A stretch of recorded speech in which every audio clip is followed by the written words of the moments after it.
3, 2, 1, bonne année! Voilà, très contente de vous retrouver aujourd'hui pour le premier live de l'année 2025. Donc je vous souhaite que cette année soit remplie de bonheur, de santé, c'est ça le plus important.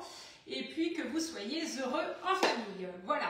Donc aujourd'hui, le premier live, forcément, c'était assez facile à trouver. C'était la galette des rois à la frangipane. Je suis partie sur une recette toute simple pour que voilà, tout le monde s'y retrouve, sachant qu'après, une fois qu'on maîtrise la pâte feuilletée et le dressage, vous pouvez mettre tout ce que vous voulez à l'intérieur. Et pourquoi pas même faire des galettes salées. Donc du coup, on va faire la pâte feuilletée. Donc j'en ai préparé une en amont puisque l'important c'est qu'elle puisse reposer pour bien feuilleter après. Donc ça, c'est déjà fait. Et puis j'ai également fait une petite préparation de crème pâtissière puisqu'on va ajouter un petit peu de crème pâtissière, mais il fallait qu'elle repose et qu'elle soit bien froide. Donc je vais vous montrer les étapes. Après, il n'y avait pas forcément d'intérêt de vous montrer au Thermomix puisque c'est ça qui est génial avec le Thermomix, c'est qu'on met tout dedans et ça se fait tout seul. Donc je vais vous expliquer tout ça. Voilà, qu'est-ce que je voulais vous dire pour commencer? Donc merci à Perrine qui est là pour me filmer, une extrémiste, mais qui était prête juste à temps. Bonjour tout le monde. Voilà, donc normalement les micros, on a fait des tests, ça devrait fonctionner. Alors, on va commencer du coup avec la pâte feuilletée. Alors dans la recette qu'on va faire tout à l'heure, je vais vous montrer la photo. Il y a la pâte feuilletée aussi qui est décrite dedans, seulement il n'y a que 150 g de farine et de beurre. Je trouve que c'est un petit peu juste, donc moi ce que je vous propose, c'est de partir directement avec la recette de pâte feuilletée que je vous conseille de faire à chaque fois, c'est la pâte feuilletée express. Donc on va commencer avec cette recette et on va commencer par mettre 200 g de beurre, mais attention, du beurre congelé, donc c'est ça qui est super important. Donc moi je viens juste de le sortir à l'instant du congélateur, donc vous allez voir, normalement ça s'entend, donc on le sort vraiment au dernier moment. Et dès que vous en avez pris dans votre congélateur, vous en remettez au congélateur. Comme ça, il n'y a plus d'excuses de ne pas faire ces pâtes feuilletées. On continue ensuite avec la farine, donc 200 g de farine. Alors, la pâte feuilletée, c'est un temps pour temps. On met autant de farine que de beurre. 90 g d'eau froide. Alors, pour être sûr de bien peser la quantité d'eau, alors ceux qui m'ont déjà vu faire la pâte feuilletée, vous allez dire oui, elle l'a déjà dit, etc. Il y en a plein qui ne la font pas encore, donc moi je vous incite vraiment à la faire avec votre Thermomix. Et puis c'est toujours bien d'avoir ces petits rappels. Donc 90 g d'eau froide, je repose mon couvercle et mon gobelet, je remets bien ma balance à 0 pour qu'elle ne prenne pas en compte le poids de mon couvercle. Et je vais venir peser les 90 g d'eau dans mon couvercle. Comme ça, si jamais je mets trop, ça va être beaucoup plus facile de le récupérer. Je ne vais pas aller jusqu'à ce que ça se bloque. 89. Alors, il faut toujours mieux un tout petit peu moins que trop. J'attends à les mettre. Je vais rajouter une pincée de sel. Alors, pourtant, c'est du beurre salé, mais voilà, ça stabilise un petit peu la pâte. On peut en rajouter. Suivant, insérer le couvercle et le gobelet. Et suivant. Et là, donc, on va mixer notre préparation 20 secondes vitesse 6. Je vais ajouter mon eau au moment où les couteaux vont déjà avoir mixé quelques secondes mon beurre. Ça va éviter en fait que ça propulse l'eau tout autour et en général mon bol est plus facile à nettoyer. Donc là, on y va pour 20 secondes vitesse 6.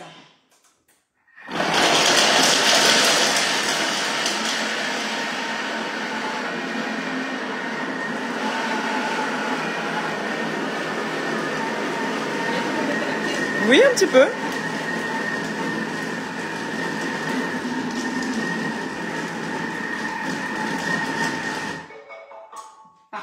J'avais prévu de la faire en début de semaine, mais je me suis dit non, là c'est maintenant ou jamais. Alors voilà, donc on obtient cette préparation et donc on va la façonner maintenant directement sur votre plan de travail. Alors moi je préfère travailler directement sur le plan de travail plutôt que d'avoir des feuilles en dessous qui bougent, c'est beaucoup moins pratique. Pour faire tomber ma pâte, j'utilise le boulon en dessous, donc qui fait tourner vos petits couteaux à l'intérieur. Et vous voyez en fait que mon bol, et bien autour, il n'y a quasiment plus rien. Il y a juste quelques petits morceaux, voilà. Mais c'est tout. Donc ça évite des fois de laver votre bol. Donc ça c'est aussi bien valable pour la pâte feuilletée que pour la pâte brisée. Donc là, on la façonne. Donc pendant que tu la façonnes, il y a tout le monde qui te souhaite une bonne année, tous les meilleurs vœux dans les commentaires. Il y a même Sabine qui dit « toujours autant de belles recettes dans l'année ». Ah bah j'espère. Hein. Alors, si vous avez des idées de recettes que vous voulez voir, il ne faut pas hésiter à les suggérer. Alors, ce qui est important dans le pliage de la pâte feuilletée, c'est de bien terminer votre plan de travail. Donc allez-y, généreusement. on façonne, on fait un parallépipède. Ils font des maths, on se dit, oh là là, c'est quoi ce truc? Donc voilà, on façonne comme ça. Un bon rouleau à pâtisserie, quand il n'y en a pas, vous prenez la bouteille de vin. On l'a fait chez une cliente l'autre fois, c'est pas aussi pratique, mais ça dépanne. Moi, j'aime bien ce rouleau que j'ai depuis des années parce qu'il n'y a pas les poignées sur les côtés, ça permet vraiment d'avoir une bonne maniabilité. Et ensuite, donc, si on suit la recette, c'est mis d'étaler la pâte feuilletée dans un rectangle dont la longueur fait 3 fois la largeur. C'est vrai, quand on voit ça, on se dit, oh là là, il faut avoir fait bac plus 4 pour comprendre. Donc, on l'étale comme ça. On rabat d'un tiers, on enlève l'excédent de farine, rabattre l'autre tiers. Alors, pourquoi on enlève l'excédent de farine? C'est pour que le feuilletage se fasse bien et que la pâte adhère bien toutes les couches les unes entre les autres. Et ensuite, on tourne d'un quart de tour. Donc, c'est juste ça. C'est ça que ça veut dire. On refarine à nouveau. On va venir ressouder à chaque fois ici. Et on recommence ça 3 fois. Et j'ai envie de dire, une fois que vous avez vu ça, vous savez déjà faire une pâte feuilletée.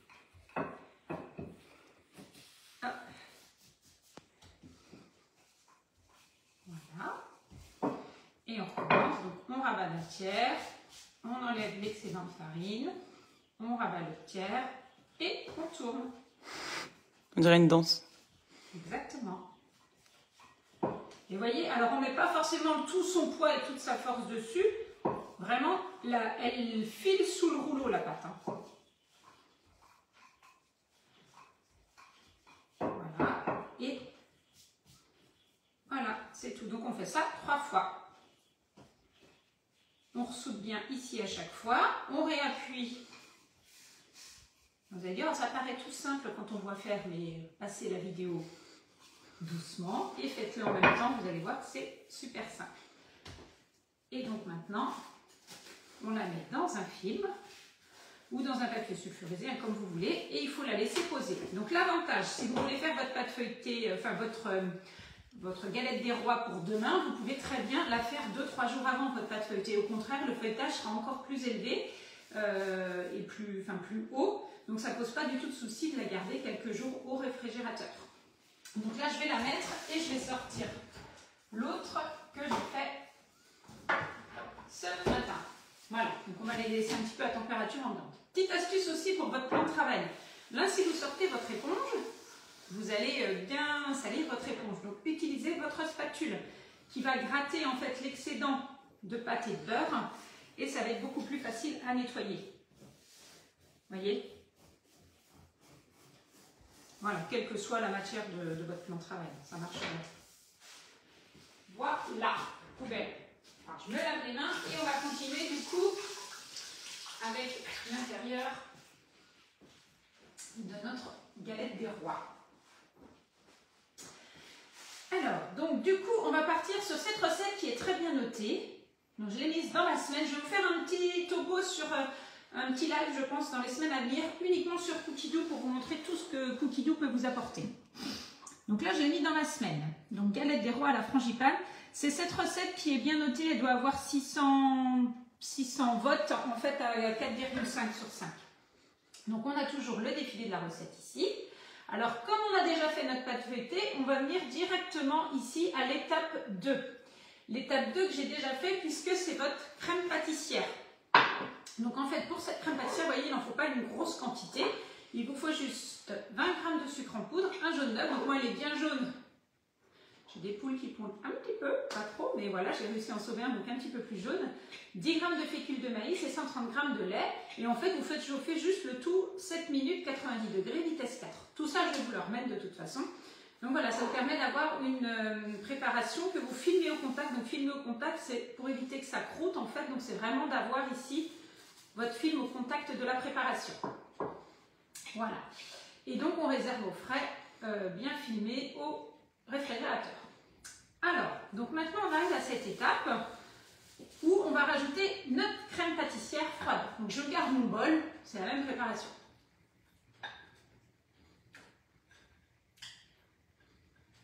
Hop. Voilà. Ensuite on va fait 100 g de poudre d'amande. Donc la balance, c'est bien mise à 0. Oh, ben, je suis super précise ce matin, dis donc. Le sucre en poudre, 100 g également. Alors si vous voulez mettre un petit peu moins, vous pouvez. Ce sera tout. On continue ensuite avec un œuf entier. Donc la poudre d'amande, c'est la base de la frangipane? Oui, tout à fait. Donc j'utilise mon gobelet pour casser mon œuf. Comme ça, si jamais il y a une coquille, c'est plus facile à récupérer ici que là. Et puis si jamais malencontreusement il n'est pas bon, ben, ça évite de jeter tout ce qu'il y a dedans. Les 25 g de beurre. Hop. Ça c'est bon. Et là on me demande de l'extrait d'amande amère. Moi j'aime pas trop ce goût, donc je vais remplacer par... donc c'est une demi-cuillère à café, donc c'est un petit filet. Je vais mettre du sirop de vanille. Hop. Dans une belle bouteille. Ouais, tout à fait. Et donc là, on va continuer. Donc 30 secondes, vitesse 4. Voilà.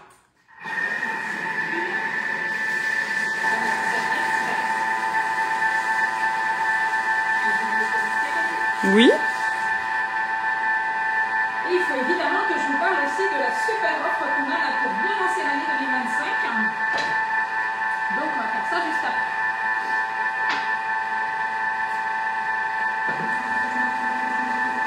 Ça mélange super bien.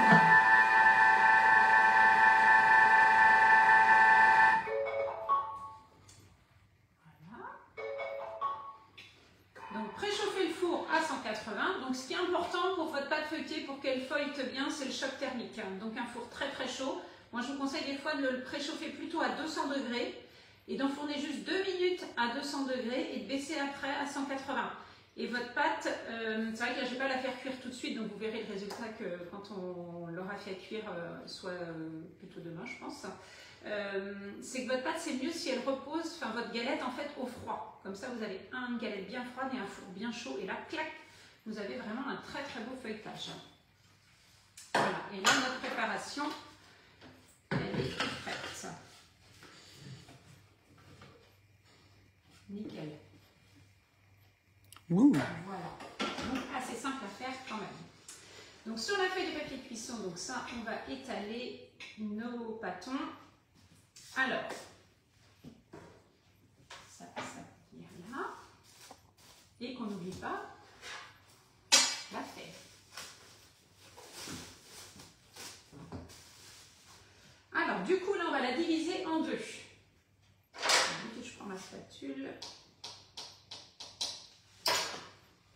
Voilà, toujours un plan de travail bien fariné. Je sais ce que j'ai oublié de sortir, c'est ma plaque. Et là, le plus dur, c'est de la mettre en rond. Mais on va s'aider après d'un moule ou d'une assiette, comme vous voulez. Voilà. Donc là, pareil, je ne mets pas de force, je la laisse vraiment filer sous le rouleau. N'hésitez pas de temps en temps à la soulever pour éviter qu'elle adhère et à rajouter de la farine si nécessaire.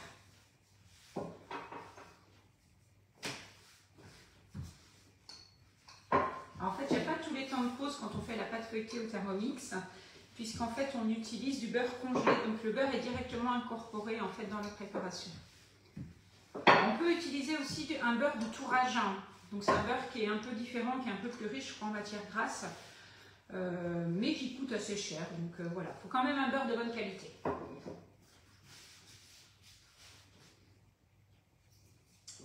Voilà.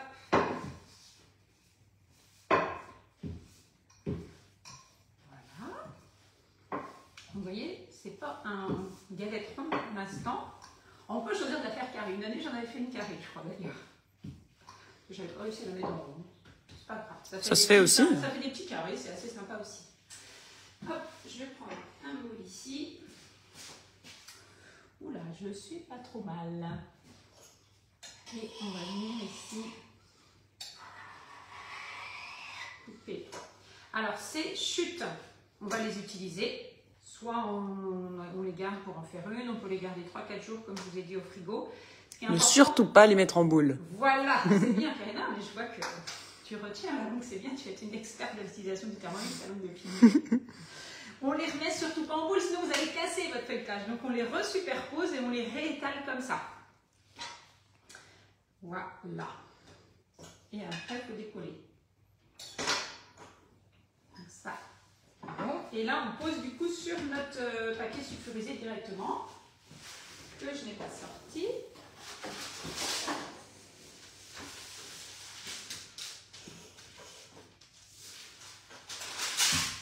Alors, on le gagne.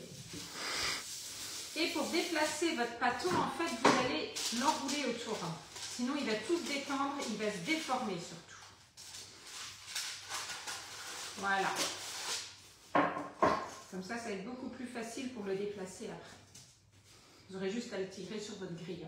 Alors, je n'aime pas utiliser les toiles de cuisson. Vraiment, pour la pâte feuilletée, je trouve que ça rend plus d'eau. Ça respire mieux avec une feuille de papier comme ça. On va dire ça. Ça respire, façon de dire. Mais c'est mieux de mettre sur une feuille de papier sulfurisée que d'utiliser des feuilles réutilisables. Donc, on a notre premier pâton. On va faire maintenant le deuxième. Voilà.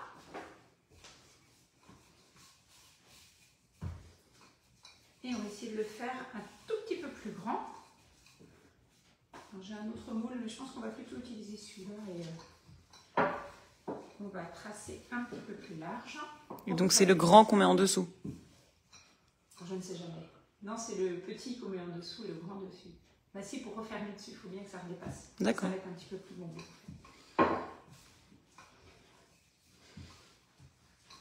Alors j'ai mis de l'extrait de vanille, ça peut être aussi des graines de vanille. Hein.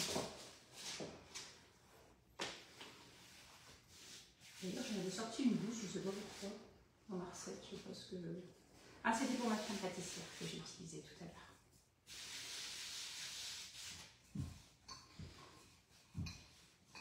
Voilà. Et là, donc, on va faire la même chose, mais un tout petit peu plus large. Donc, en fait, je vais venir pencher mon couteau, comme ça...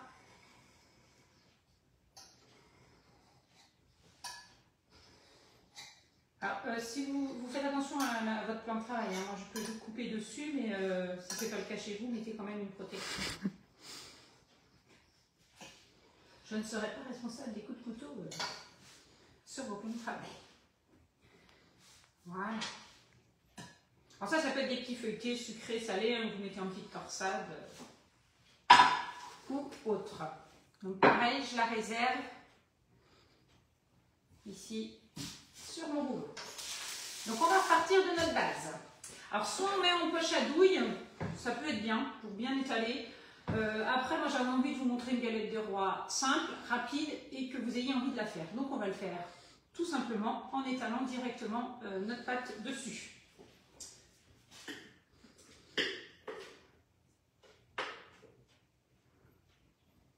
Je ne sais même pas si je vais tout mettre, je trouve que j'ai peut-être pas fait mes ronds assez gros. Pas que ça déborde non plus. On pourrait même rajouter des petites pépites de chocolat. Ah, ça, c'est une bonne idée. On reconnaît la gourmandise. Ça peut être des framboises aussi. Des pépites de caramel. Hop. Je pense qu'il y a largement assez, que j'aurais pu le faire un petit peu plus grand. Donc c'est important que votre crème pâtissière soit bien froide. Hein. Faites-la même la veille, c'est pas grave, mais il faut vraiment qu'elle soit bien froide. Sinon ça va s'étaler et vous n'allez pas réussir à la garder comme ça assez fine. Chose très importante, la fève. Donc j'ai la petite fève trop belle, du Thermomix. Donc on va la mettre par ici. Des petites pépites alors? Allez, des petites pépites. Ou je les trouve. Je ne sais pas. Ah, c'était pas prévu au programme, ça. Ouais, mais ça rajoute un petit plus. Hop. Mon micro est toujours allumé? Oui. Bon. Allez, voilà. Ça, c'est bon. Et donc, on va venir placer maintenant la deuxième pâte. Mais avant, on va badigeonner avec de l'eau pour que ça colle bien.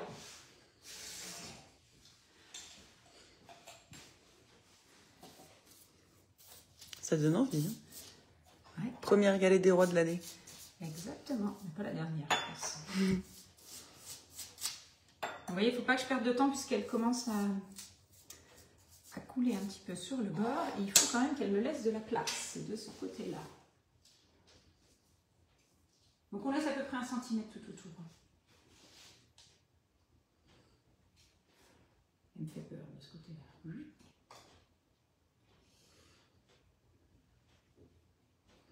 Bon, là, si j'étais toute seule, bien évidemment, je ne vais pas le faire en live. Donc voilà, et maintenant, on va venir la placer ici. Donc l'avantage de l'avoir mis sur votre rouleau, c'est que c'est beaucoup plus facile pour vous, pour bien venir la placer tout autour.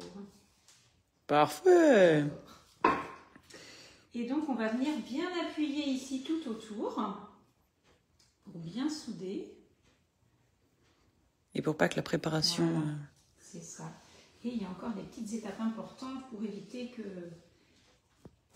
voilà, que ça ressorte de tous les côtés. Alors, avez-vous vu l'offre que Borberg nous a sortie hier? Alors, incroyable. Alors, je vous avoue que c'est le genre d'offre où on a des fois des petites réflexions. Ah, j'aurais dû attendre. Achetez votre Thermomix au moment où vous en avez envie. Voilà, ça fait déjà plusieurs semaines, plusieurs mois pour certains que vous l'avez. Donc, ne soyez pas déçus. De toute façon, tous les cadeaux que vous avez achetés avant Noël, ils sont tous en solde. Donc voilà, bah, écoutez, c'est un petit peu pareil. Le prix ne change pas. Mais du coup, c'est vrai qu'on a quand même une très très belle offre. Donc ceux qui ont été déçus de ne pas l'avoir à Noël ou qui hésitent de l'avoir, moi ça fait 12 ans que je suis conseillère. C'est vrai que j'ai jamais vu autant de cadeaux. Et ça, c'est vraiment une très très belle offre. Donc avant de finir la galette, je vous montre Perrine qui t'approche de moi. Donc en fait, pour toutes les personnes qui commandent le TN6 depuis hier, donc le 3 janvier, vous avez en cadeau un deuxième bol d'une valeur de 209 €. Vous avez le découpe minute plus, donc qui permet de faire les vraies carottes râpées, les juliennes de légumes et les rondelles, donc fines ou épaisses. Vous avez le disque éplucheur. Alors, sur les commentaires, souvent quand je l'utilise, on me dit « Oh, ça éplucher des pommes de terre ». C'est vrai. Moi aussi, je sais éplucher des pommes de terre. Par contre, quand c'est des petites pommes de terre comme ça, comme on a beaucoup cette année, nous, hyper pratique, en 4 minutes, vos pommes de terre sont épluchées. Et puis je pense aussi aux personnes qui ont mal aux mains, qui ont les mains atrophiées, qui ont de l'arthrose dans les doigts et qui ont du mal à éplucher les légumes. Bien écoutez, ça leur permet aussi d'avoir de l'autonomie, donc très très pratique. Il y a également le sensor, c'est le thermomètre de cuisson qui vous permet de contrôler vos cuissons, que ce soit au barbecue, au four ou aussi dans votre Varoma. Donc ça, je ne l'utilise pas énormément, mais c'est vrai qu'il y en a qui sont complètement adeptes, qui aiment vraiment beaucoup. Donc c'est un complément aussi. Et c'est le découpe minute plus là qui vient là. Et vous avez en plus 3 ans d'extension de garantie. Donc ça vous fait 657 € de cadeau avec l'extension de garantie. Et vous avez toujours possibilité de payer en 1 fois, 2 fois ou 3 fois sans frais et avec les petites formules souples, sachant que la toute première est à 39,50 € par mois et vous commencez seulement à payer au mois d'avril. Donc vraiment, contactez-moi. Comme je dis toujours, où vous soyez en France, vous pouvez m'appeler puisqu'on se met en visio. Ça a été des super rencontres là juste avant Noël. D'ailleurs, je pense que ces personnes-là vont se reconnaître. Donc voilà, n'hésitez pas à me contacter. C'est vraiment une très très belle offre qui démarre là. Par contre, les délais de livraison vont s'allonger. Donc on parle de 6 semaines de livraison. Donc vraiment les premiers à commander, c'est maintenant. Sinon, on risque de prendre encore du délai puisque avec Noël, il y a eu un petit peu de délai supplémentaire de fabrication. Voilà. Donc c'était la petite minute pub, mais qui était indispensable de la faire en ce début d'année. Donc ma petite galette, on y revient. Soit on la laisse comme ça, on est sûr de notre coup et c'est bien soudé. Soit on va venir ici, juste donner. Voilà, ça va appuyer un petit peu plus et ça va vraiment permettre de bien souder et de donner un petit peu de forme à notre pâte. Et de la rendre très jolie. Ouais, ça fait plus joli. Donc ça, on va le faire tout autour. Donc je vais le finir, allez, en même temps, on y va. Je vais dire je vais finir après, mais là, il faut que vous voyez le rendu final. Donc l'avantage, comme elle est sur mon papier, elle est plus facile à tourner. Donc pensez vraiment à mettre votre papier sulfurisé, hein, sinon vous galérez à la travailler après et à la tourner.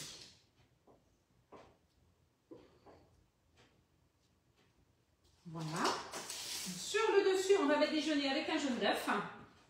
Moi, j'aime bien rajouter un petit peu d'eau, que ce soit un petit peu plus liquide. Et toujours un pinceau de cuisine pour badigeonner avec des vrais poils, pas des pinceaux plastiques. Et donc là, on va badigeonner et on va faire nos petits dessins après.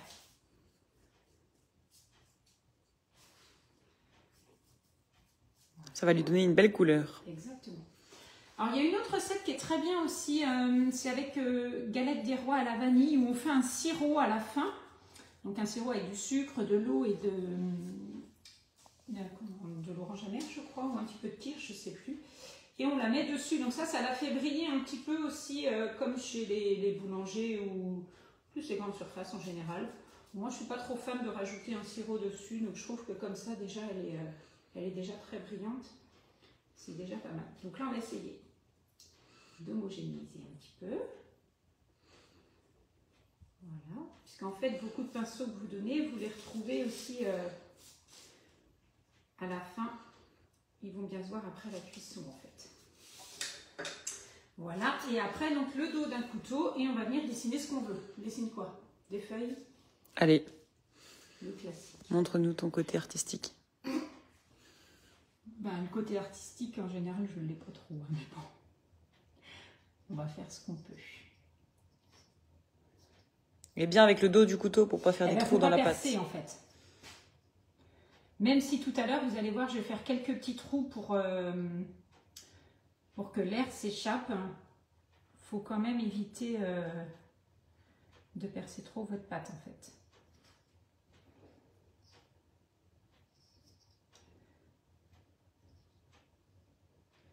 Et là, voilà, vous faites ce que vous voulez. Hein. Une fois, j'en ai vu une avec un drapeau breton, l'hermine. Pourquoi pas? Laissez libre cours à votre imagination.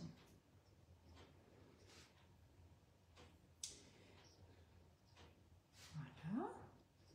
C'est ce qui fait aussi que c'est fait maison. Et Oh, la petite bosse. Ah mais oui, je me demandais ce qu'il y avait. C'est un Thermomix qui est dedans. Bah voilà, c'est très beau. Et voilà. Et donc, on laisse peut-être... Ça évite en fait des fois que ça fasse une grosse bosse. Il y en a qui n'en font pas après. Voilà, c'est vraiment un tout petit peu. Donc voilà. Alors ça, idéalement, comme je vous disais tout à l'heure, vous la remettez au réfrigérateur pour qu'elle soit bien froide et vous enfournez dans un four très très chaud pendant 20-25 minutes, je pense 40 minutes même. Ouais, 35 à 40 minutes à 180, surveillez. Et vous allez voir, ça va vraiment bien aider à feuilleter. N'ajoutez pas trop non plus, c'est vrai que j'en ai mis tout à l'heure, mais normalement, j'aurais pas forcément dû passer mon pinceau autour pour que le feuilletage se fasse bien. Il faut mieux laisser finalement libre tout autour et pas mettre trop de jaune tout autour. Voilà, c'est peut-être une petite erreur que j'ai faite, mais on verra à la cuisson. Donc voilà, je vous souhaite en tout cas une belle épiphanie. Profitez bien de vos proches. N'hésitez pas à me contacter, à me suggérer des recettes que vous avez envie de voir ou autres. Je reste disponible. Je vous souhaite à tous un très très bon week-end et je vous dis à très bientôt pour de nouvelles aventures. Bye bye tout le monde!